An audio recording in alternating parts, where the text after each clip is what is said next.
Hey, welcome back. I don't know if you watched my previous videos, but I showed one video in the lake property where we're cutting down this hemlock. Well, we took it to a mill and it was sitting there about a week and he finally started to cut it up and it's hemlock and it is beautiful. I was going to put it in on the outside as board and batten, but I decided to put it on the inside as board and batten. I think that will look absolutely beautiful. I'm hoping I get enough for all the walls. The guy said between 5 and 600 board feet, usable board feet. That's not including splits and cracks and problems like that. So these first images are of the guy delivering it. And just sit back and enjoy this and come back and talk to you a little bit more later on.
Just barely.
What was he saying?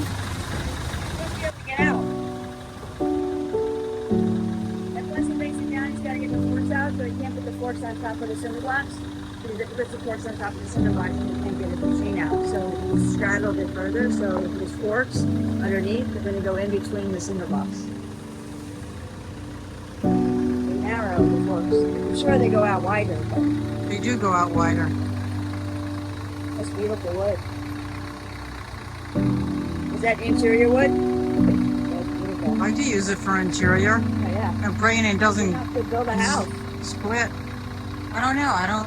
We could try to figure it out, but you gotta figure windows and doors and all the windows in the front, so I don't know. All the doors are separate.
This last batch was very wide. These were the 16 footers, and he had to do a lot of juggling to get it in between those two 12-foot fence posts. So he did get it in, but it took a while, and his engine was smoking like crazy, and it shut off a couple of times. I have no idea why, but he was able to get the job done, so we were very grateful for that. Now, they told me this would have to sit between 9 months and to a year to dry, and that is what we're waiting for. And, well, that'll be a while from now, so we'll see what it turns into, hopefully. I have a meter measurement tool, so I'll be able to find out exactly how much moisture is in it now. And I'll keep you posted on this whole process. It should turn out beautiful, though.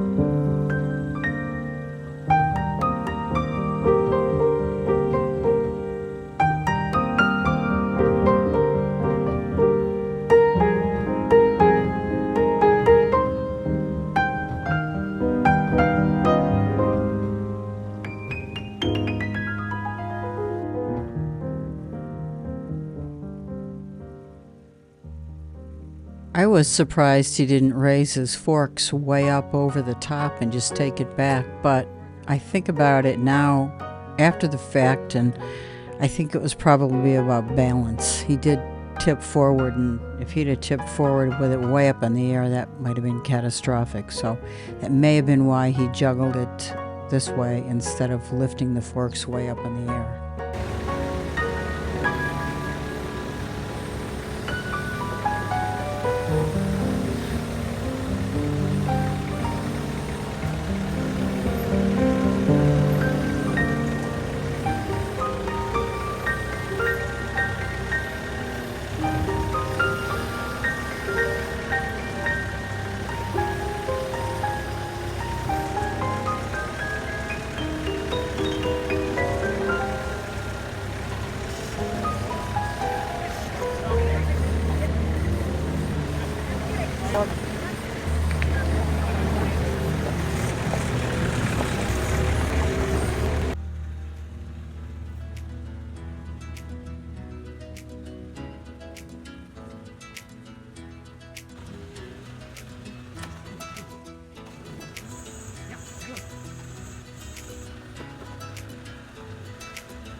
had these covered with tarps, but this just wasn't working, so we went to our lake property. You've probably seen videos of that. And we brought back some of the metal that we had. And I just finished putting it up on that one. Well, I'm not finished yet. I need to put some more metal screws in it. And also, let me see if I can show you that. And we're gonna put some cinder blocks on top of it also. I'll claw up the ladder and give you an idea what that looks like. There you go. This is much better protecting this hemlock wood that we just had milled. It's a lot of wood. Not sure what we're gonna do with it. We'll keep you posted as you continue to watch. Thanks for watching. So all these cutoffs they gave us were piled on top. We knocked them all down. Now we are moving them over there and over there behind the garbage can. And they are loaded with water and they are very heavy. So my sister and I are struggling. What do you think, Virginia? Holy cow. Well, at least we like cut the space down from 20 feet to 10 feet. Big difference. 10 feet and these things are probably 100 pounds easy. But oh, easy. The reward was we saw the eagle today. Oh, we did see the eagle. Yeah, flying the opposite direction. We think you must have a home upriver. But yeah, I think we just have like three or four big ones and then the rest are smaller. So yeah, they're pretty heavy. Anyway, we continue.